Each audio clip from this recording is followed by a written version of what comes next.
सरकार इस समस्या का भी संतोषजनक समाधान जितना जल्दी निकाल ले तो वह उतना देश हित में बेहतर होगा।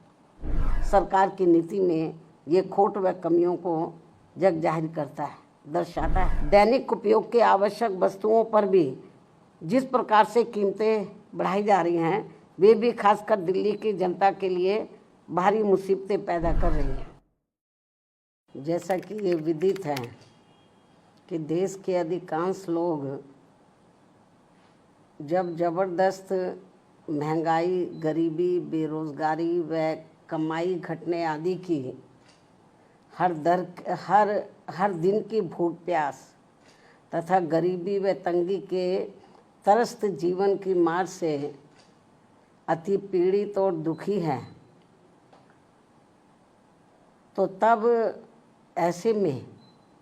केंद्र सरकार द्वारा देश में रेल का किराया बढ़ाना भी कुल मिलाकर आम जनहित के विरुद्ध व संविधान के कल्याणकारी उद्देश्य की बजाय व्यावसायिक सोच वाला फैसला ज़्यादा लगता है। साथ ही सरकार द्वारा राष्ट्र प्रथम के नाम पर आम जन का जीएसटी की तरह ही रेलवे के माध्यम से भी दैनिक जीवन पर बोझ बढ़ाकर उनका शोषण बढ़ाने की ये परंपरा घोर अनुचित है,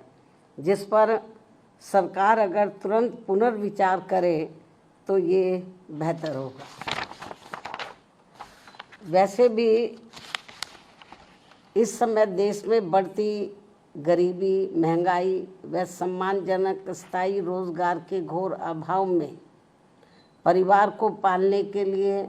अपना घर-बार आदि छोड़कर पलायन करने की मजबूरी आदि के कारण यहाँ के करोड़ों लोगों के लिए ये रेल का सफ़र कोई फैशन, आनंद व पर्यटन नहीं है, बल्कि रेल का अति कष्टदायी सफ़र ये आम ज़रूरत व मजबूरी है। बल्कि रेल का यह अति कष्टदायी सफ़र आम ज़रूरत व इनकी ये आम ज़रूरत व मजबूरी है, जिसके तहत सरकार को इनके प्रति व्यापारिक नहीं बल्कि सहानुभूति का कल्याणकारी बर्ताव जरूर करना चाहिए। ऐसी सभी की इनसे हमेशा अपेक्षा रहती है। इसलिए सरकार को केवल अपने फ़ायदे में व उससे मुट्ठी भर अमीर व संपन्न लोगों की चिंता करते रहने की बजाय देश के उन करोड़ों लोगों की समुचित चिंता करनी चाहिए जो रोज़गार के अभाव में आत्मसम्मान का जीवन जीने को तरस रहे हैं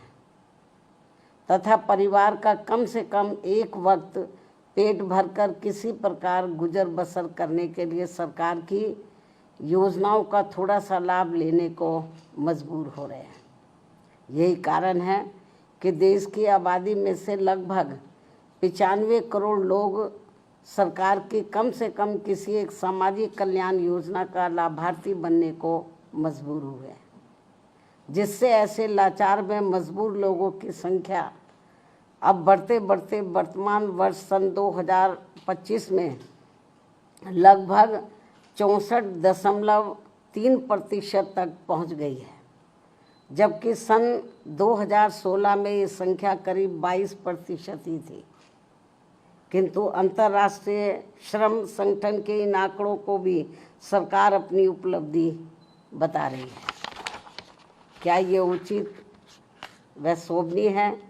जबकि सभी को ये मालूम है कि सरकारी योजनाओं का थोड़ा सा लाभ लेने के लिए ज़रूरतमंद लोगों को कितनी भागदौड़ व परेशानी झेलनी पड़ती है। इसके अलावा प्रदूषण नियंत्रण के नाम पर भी देश में आए दिन खासकर इन करोड़ों गरीब मेहनत का सर्व मध्यम वर्गीय शहरी जनता को जो इन्हें अत्यधिक शोषण व परेशानी का सामना करना पड़ रहा है,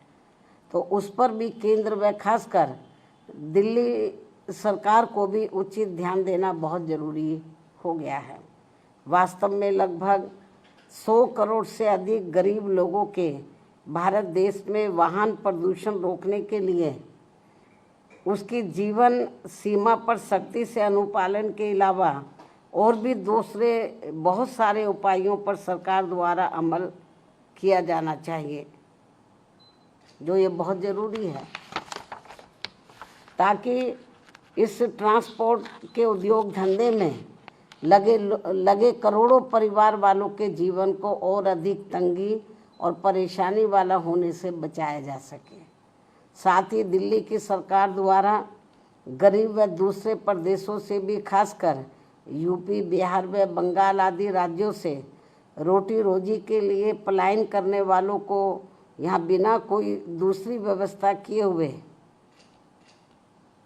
उन्हें जिस बेरहमी से उजाड़ने का ये जन विरोधी रवैया अपनाया जा रहा है, अर्थात उनकी झुग्गी झोपड़ियों को जो तोड़ा जा रहा है जिस बेरहमी से, तो ये अति दुखद व शर्मनाक भी है। लेकिन दिल्ली सरकार बहाना क्या बनाती है कि हम कोर्ट के आदेश का पालन कर रहे हैं, लेकिन माननीय कोर्ट ने ये नहीं कहा कि जिनको आप उजाड़ रहे हैं तो उनकी आप दूसरी व्यवस्था किए बिना ही उनको उजाड़ दें। कोर्ट ने ज़रूर कहा है कि आप इनको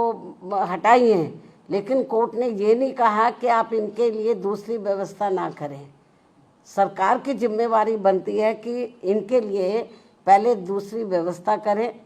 इनको बसाने के लिए, उसके बाद इनकी झुग्गियों को हटाना चाहिए। लेकिन ये सब व्यवस्था किए बिना ही तो कोर्ट की आड़ में जो इनके साथ में अन्याय अत्याचार हो रहा, शोषण हो रहा है, तो मैं समझती हूँ ठीक नहीं है। वैसे भी दैनिक उपयोग की आवश्यक